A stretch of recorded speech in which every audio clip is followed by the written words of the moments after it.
start from the current situation of the Galwan Valley incident, the latest skirmish in the Galwan Valley with China and India. What do you think that what led to this violence after 4 decades of peace between these two countries, India and China? What were the causes? Well, I think that for a while here during the spring, when we saw some increased activities along the board on the McMahon line, basically, the first impression was that it had something to do with the fact that Indian troops were late to the border after the snow has melted, and there could be some confusion there because they hadn't patrolled the area or something like that. There were several explanations coming up as activities increased along the border. But now I think that there is more indicators showing that this is a part of a larger movement that we are seeing. And it is connected with the expansion of China, I think. I think that everything can't be explained by that, but I think that this is something that needs to be brought into the analysis now more than before. And because if we consider the expansion of China, we can see that China has become a so much more important partner for South Asian countries over the last decade. And it has to do with the One Belt, One Road initiative to a large extent. And one can debate to what extent these initiatives are good. And for example, the situation for Sri Lanka is very tricky with the Hambantota harbor, for example, because it has they have taken loans which they can't pay basically, and the strategic value for Sri Lanka is perhaps much less than for China. But China is expanding in South Asia, and it has been expanding for a long time in the South China Sea as well. And look at what's happening in Hong Kong, where China is expanding as well, and the pressure on Taiwan, for example, as well, and how China is building its relationship with all these countries along the Silk Route, basically, but it's much bigger today than it was then. It's via the sea as well, right? So then that has a profound effect, and especially does for India, because India has been encircled in this process. And I think that India feel that it's becoming isolated, but it's the room for maneuverability is quite small because of the previous conflict with China as well. So it's a tricky situation, and I think that the Modi government last year at least provided some plans for doing something for India which was different than like a countering initiative to the OBOR strategy and the OBOR initiative. But because of what happened lately, especially with the COVID crisis and so on, it's been very difficult to keep up that kind of a forward-looking planning, while China is just keeps moving on. So it's the tension there should be, of course, looked at as we have to still perhaps be prepared to see it as a local one-time thing, perhaps. But if you look at the larger issues and the kind of infrastructure China is expanding with, it means that they want control of this area because it's an important area for them. There is no doubt about that. And they have some pretty strong claims along the border and the whole state of Arunachal Pradesh, for example, and so on. So that this is an area we have to keep our eyes on. And at the same time also, India has another border to the west, which is also a troubled area. And now when the ties between Pakistan and China are becoming stronger all the time, whether people like it or not on the ground, it's happening because the economic I mean, I think it was James Madison who said that you can conquer a country by two ways, either by war or with the economy. And the pursuit is, from China's perspective, is to build strong relations. Maybe if not conquering, it's building very strong relationships and dependencies with Pakistan. And that is, of course, playing into this whole scenario, because this is something that India has to keep in mind too when they're deciding on how to act on the eastern border. They have to consider how stable are things on the western border, of course. If considering this OBOR project and especially the CPEC, which is with Pakistan, China is creating partnerships with all the countries in India's neighborhood, including Pakistan, and some new developments with Bangladesh, Bhutan, and Nepal.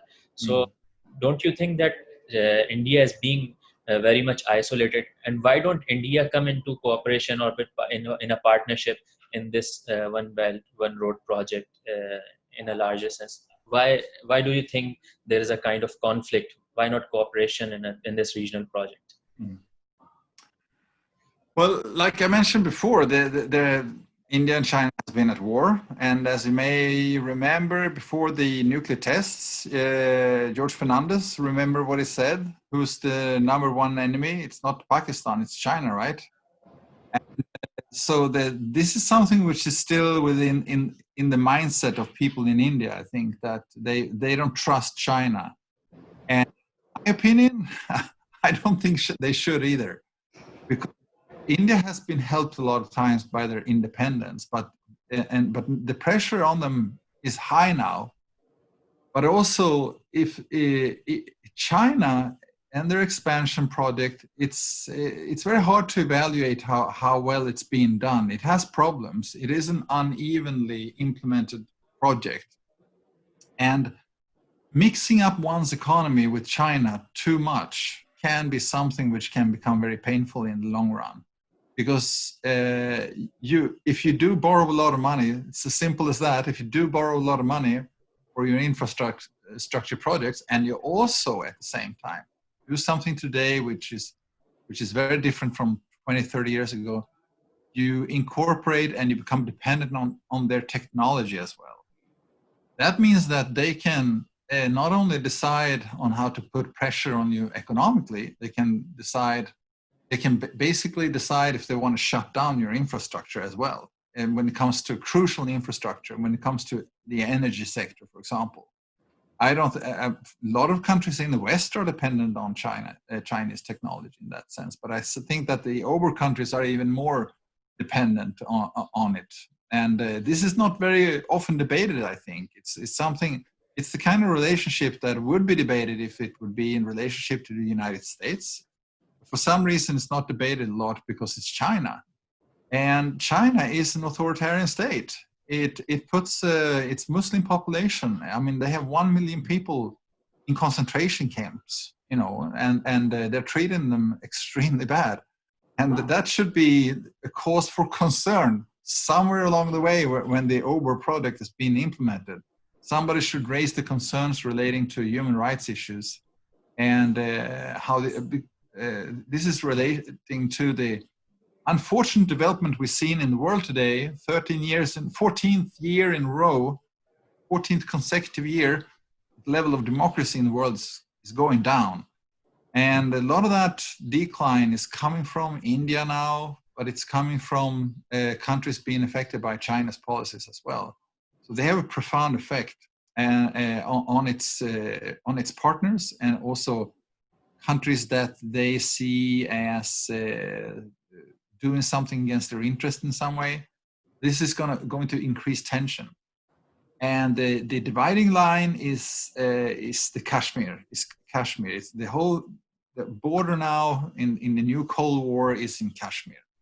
I said this in a chapter in the book 13 years ago, that this is what we're looking forward to. After the old Cold War, this is the new one, and that's where the dividing line is going to be. And unfortunately, that is still true. I would have liked to be proven wrong there, but this is where the dividing line is. And as you know, this is already a troubled area, And when large powers with great interests, economical and geostrategic ones, when they have their eyes on an area, it's very hard for a local political force to actually make their voice heard in any way. In a recent editorial, I read that the conflict, this Galwan Valley conflict, is not related to some China's expansionist policies, and it is because of the revocation of Article 370 and the conditions in the 35A article, and the removing the special status of Kashmir state and joining it to the as a union territory. So China did it because of Pakistan, not because of any of its expansionist interests. How do you think Pakistan has a role in this conflict? Do you think Pakistan have a role in this conflict? Are you meaning the conflict as it has been evolving, how it has been playing out in the eastern border area? Yeah. I'm trying to say that is there any role of Pakistani state in this Galwan Valley conflict? Because since last year we have been seeing some developments like the revocation of the Article 370, and later the domicile law, the new domicile law of the Kashmiri state. So, do you think that Pakistani state would have influenced this kind of conflict, or influence China for this kind of conflict? I haven't seen any convincing argumentation with proof that that would be the case. I think that Pakistan is, of course, heavily involved with what's going on on the western border from India's perspective. Then there is no doubt about that. But what's happening in the eastern part, I have not, but maybe I'm not fully briefed or up to date there, but I haven't seen anything that would be indicating that as of yet, at least. But certainly there is this there is tension between Pakistan and India in the western part, absolutely. But I haven't seen how that would be playing into China's calculation in relationship to the border and the kind of infrastructure investment that China seems to be doing in the area, because it's mainly roads, it's support for or investments in the capacity to move goods, but maybe also troops, etc. It's worrying for India, of course, that's happening on the eastern border when the western border is also a trouble spot for them. But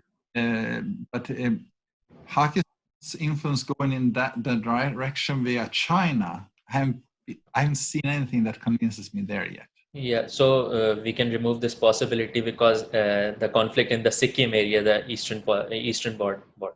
Yeah. Somewhere in your work, I remember reading that during the 1980s, it was not Pakistan which instigated or initiated the resistance movement in Kashmir against the Indian state. It was the non-democratic practices of the Indian state, especially Indira Gandhi, which led to the resistance movement and the freedom movement, and later it became violent.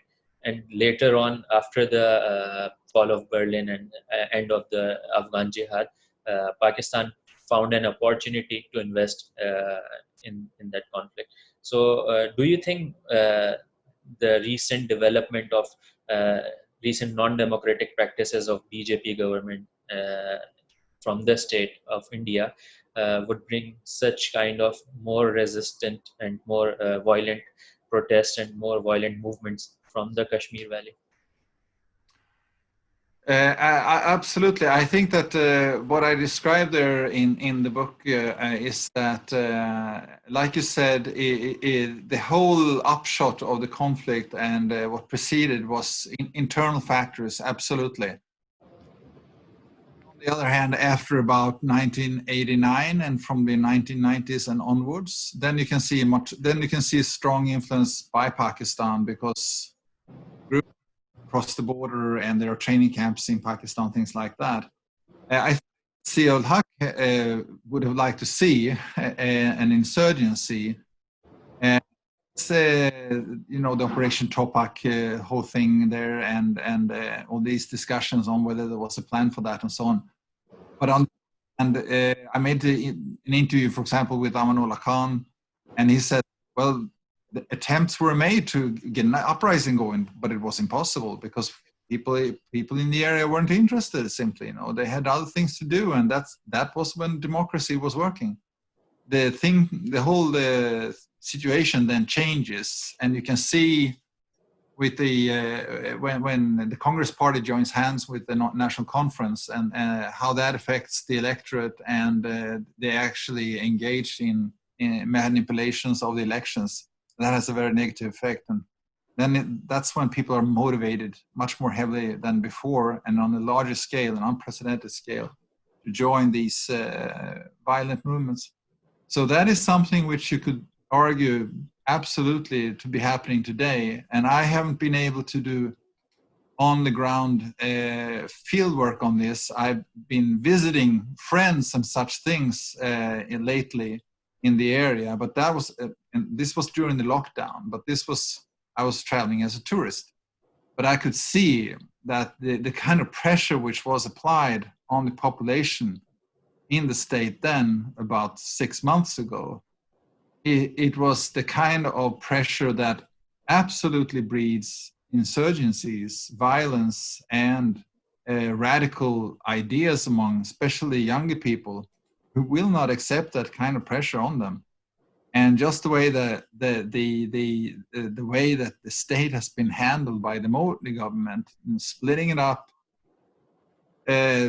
lowering the status of Jammu Kashmir and so on, that is a great motivator, of course, for not being interested in pursuing a rational dialogue, because there is no indication from the central government that there is an interest in sharing power, which you should be prepared to do from a democratic perspective. So that is encouraging a lot of people to pursue politics via other means, such as violence, right? Because this is going back to the old Carl von Clausewitz doctrine that you know, this is just if you have political end, and if your negotiations don't work, then you have to pursue force. You know, you pursue them via force. A lot of people are motivated through that, and you can see that also. That even though that, I mean, this area has been under lockdown now for, it's almost a year soon. You know, it's going to be a year soon, and so first you had the military lockdown, which came in preparation for dismantling of the state. And then after that, you had the COVID crisis on top of it. So you can, it's very hard to imagine what people are going through there, but it's an enormous pressure, and this breeds discontent. There's no doubt about it. And you can see it also, this has been reflected by the fact that you had a lot of conflicts now recently in the state, and shootings and such things. And it's just terrible there. But it's very hard to get reliable information also now, because media in India is the quality of the media in India is going down. So it's actually coming down to the same level as all countries of South Asia. India's media was on a freer level before. Press freedom was India outperformed all its neighbors on press freedom before. But now there's been a decline. It actually started a little bit before the Modi regime, but Modi has certainly pushed India in a direction where it has become much more unfree, unfortunately. But that is actually the truth for Pakistan as well. In India, if you look at, for example, the Varieties of Democracy project and look at their data, you can see that there is a decline in general in many places in South Asia. And in Pakistan, it's the civil society which is taking some of the hits. And that's true for India as well, unfortunately. Last year, in the end of last year, there was an amendment in the Indian Constitution, Citizenship Amendment Act, and which was about the citizenship register.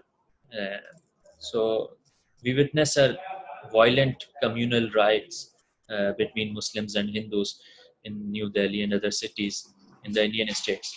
Do you think these communal riots would affect the conditions in the Kashmir Valley and would instigate communal riots in Kashmir also? Yeah, I think that a lot of smaller groups in India are feeling they are squeezed, they are under pressure, they are getting tough situation, and especially Muslims in India, because this is something, the amendment which was made was primarily concerning Muslims. So this is the first time you can see the Indian constitution being changed in such a way it makes the differentiation on religion, which it hasn't done before. So now I suppose that the Muslims are on the way of being the Ahmadis of Pakistan or some equivalent. So this is something that which is troublesome, whoever the minority is. If somebody singles you out in the constitution and say that you don't have the same right as everybody else, it's no longer a really democratic situation or a democratic constitution anymore. So this is something which is troublesome for a lot of Muslims in India, and I think that a lot of other minorities also look at the situation on what happens when there is a riot now, because there are two problems. And this is Amrita Basu wrote about this recently, and she says that she points out very well how the pressure is from above, from the state in India on minorities, but it's also pressure from below, from civil society, from these organizations which are not democratic, but they actually work within the Sangh Parivar. And that's a very tough situation, because a lot of times before you haven't seen this kind of synchronicity, but now you have that. And this is when you have the state government and the central government and the civil society at the local level, when they're moving in exactly the same direction, and these organizations are not interested in democracy, then you have what Amrita Basu calls a perfect storm.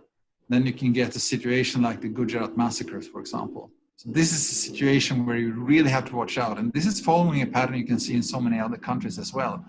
When you have the oppression of the majority, you can have minority oppression, you can have majority oppression. It depends on how the country structured and the government institutions have been designed. But this is there is definitely a pattern when you have all these things coinciding in so many levels of government. You lose accountability, and the players within society as well as the state structure start doing whatever they want and things like that. And I think that a lot of people, especially minorities in India, are very afraid of that. How do you see the international conflict going on? Like the United States is interested in the South China and Asia Pacific region, and India is also trying to support the US presence in this area, which is against Chinese interests. How do you see that international developments would shape the conflict in Kashmir? Well, I think that for over a decade, you could say for over a period of 30 years since the Cold War ended, you can see that the United States has decreased its presence in the region. And, after the Second World War, the US established itself to a large extent in the Pacific region, over the whole region, and became you can call it a stabilizer, but they would certainly indicate towards China that they were a player in the area which would not allow any kind of expansion to just happen like that. And this was a kind of guarantee for Taiwan, for example. But that has changed. So the United States has, to a large extent, withdrawn from that area. They haven't exited, absolutely not. But they have lessened their presence there in the region. And as soon as they started doing that, China started building these islands, these artificial islands, which expands the territorial claims of China and so on. It would confront Japan to a larger extent than before on contested borders, islands, and things like that. So it's a lot of things have happened there, and I think that the United States is waking up right now, realizing that they have backed out too far, and it's going to be hard for them to sort of reassert themselves again. And one of the messages from the Trump administration is that this special status, uniqueness of the United States, that's been a fallacy, and they should care for themselves first. They can choose to do so, but it will also open up for more expansion for the Chinese, of course. But we don't know that yet. But this is an area from a geopolitical standpoint which is in transition. There is no doubt about it. I would say that for the coming 10 years, we should expect more and more aggressive moves from China. But China also has its internal problems economically, and also its capacity to keep itself together if it's going to expand the capitalist economy. Because the capitalist economy depends on certain freedoms. People want to consume on their own, from their own free will and things like that.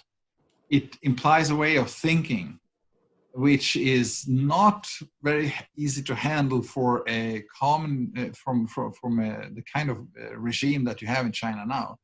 So it's very, very hard and difficult to predict, but you will see more tension from that. And that will affect, of course, the situation in Kashmir region as well, because that's where the border conflicts are. That's where the border conflicts are situated. This is where it will happen. If something will happen, it will happen there. So this is the most crucial point we need to keep our eyes on, no matter whether you sympathize with any kind. I mean, there's so many positions you can sympathize with yourself, but there are it will affect this region, no doubt about it.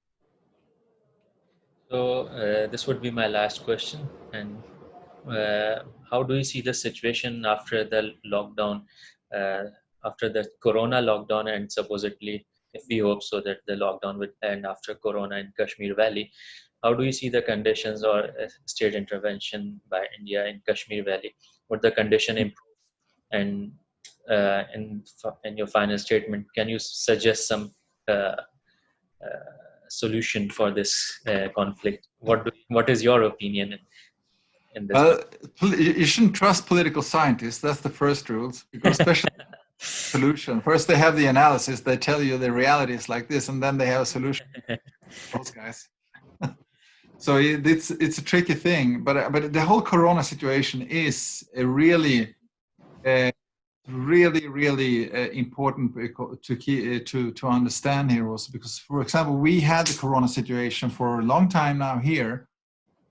We can see some changes towards the positive changes now happening. Absolutely, there is no doubt about it. The death numbers here in Sweden are going down, for example, in the rest of Europe too. It seems that everything has peaked in a lot of places, but also you got to remember that a lot of places had the lockdown. We haven't had that to a large extent in Sweden, but a lot of countries imposed a lockdown, which is probably just delaying the virus and its effects, right? Because as long as you don't get a very effective medicine like a vaccine, you will have to, this virus will keep spreading, and it will have to work its way around the population, because before you get herd immunity and things like that. And we are not through this yet. And where we are now, it has inflicted so much damage on our economies, so that the debt burden of the European West countries, you could say, it's at the level that it's above the level now, I think, that it was in connection with World War II.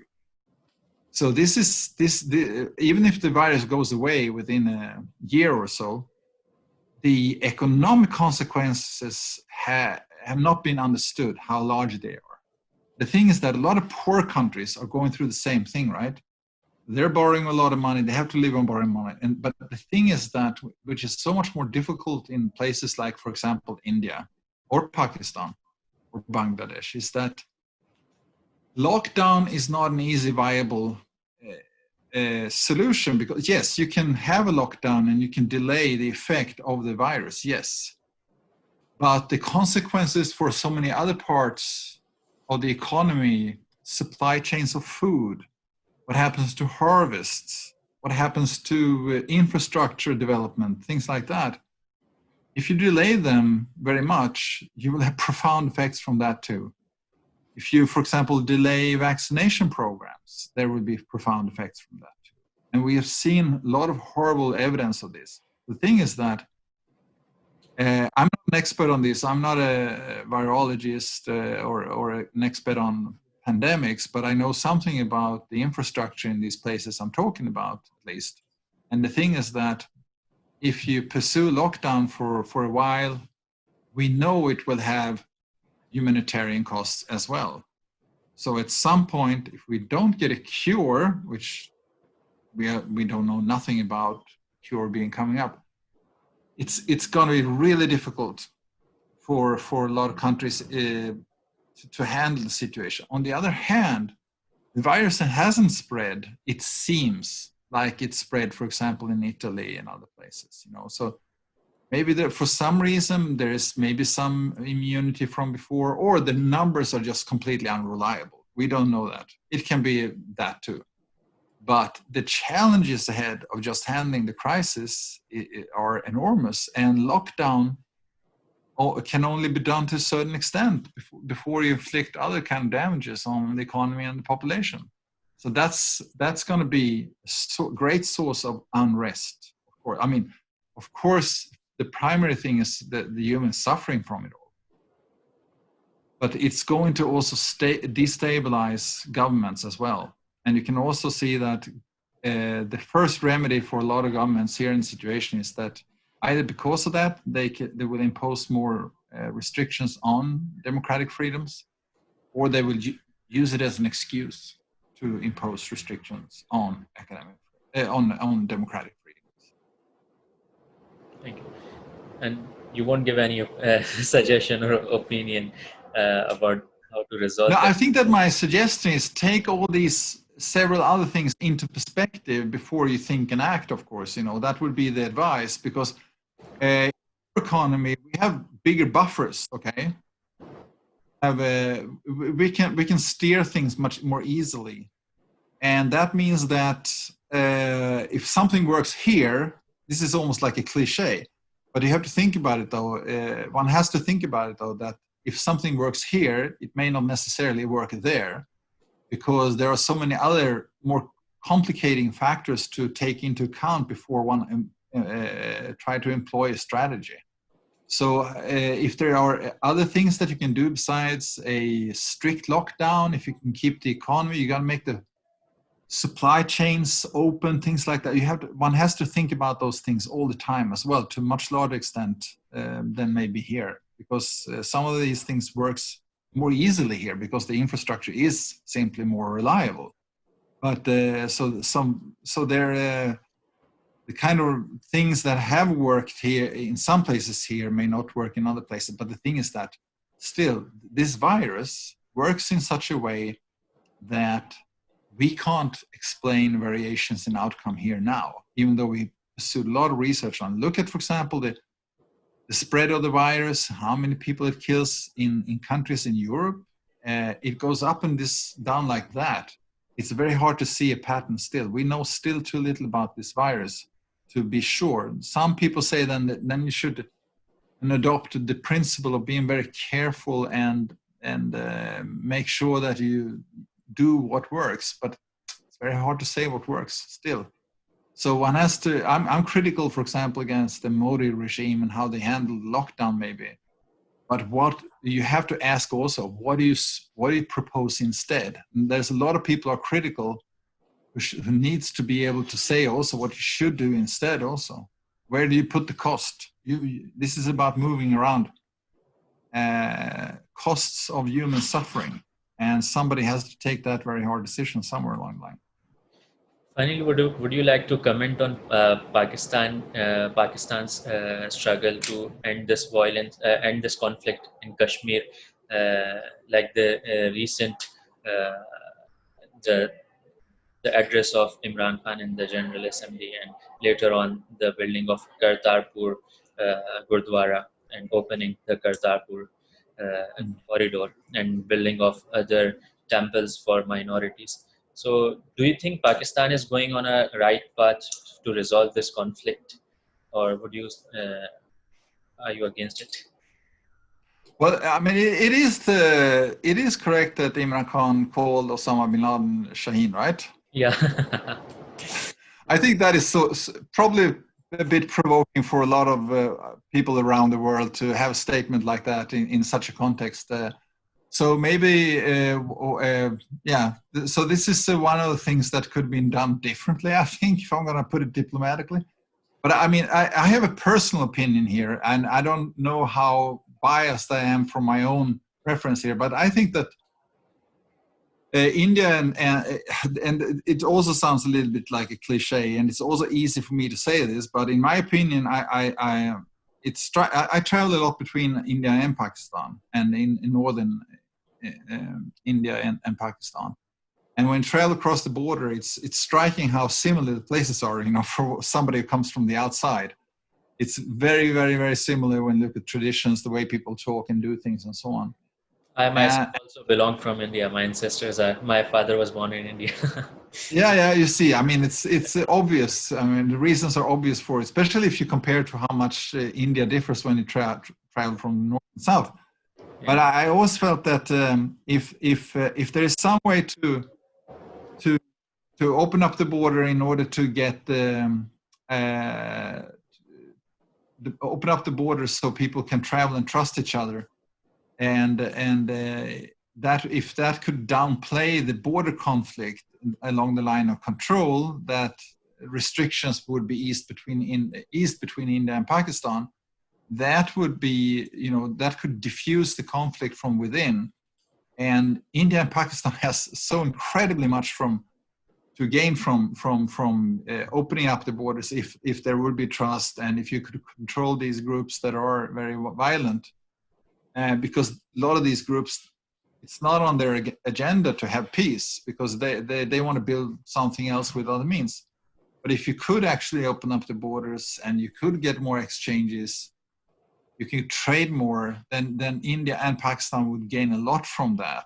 And also that would decrease maybe the reliance on China as well in a very good way. So if there's anything to reverse that would be incredible, I think, and such a gain for both India and Pakistan right now. It proves to be seen. I don't think the leadership in India is prepared to do something like that yet, not yet at least. And I think that the jury is still out on Imran Khan, I think. So thank you so much from all the members of our Center for Research and Political Research, CSPR, we call it here, Center for Social and Political Research. And we try to gather students of different universities who are interested in these kinds of issues, the domestic social issues and the international politics and regional politics. And we gather them, and they come along with us, they write articles, and we have local sessions. So a big thanks from all the members and all the students, and we would like to have more sessions in future with you. Thank you so much. Thank you for listening to me today, and I look forward to see you all again. Opportunity. Thank you so much. Thank you.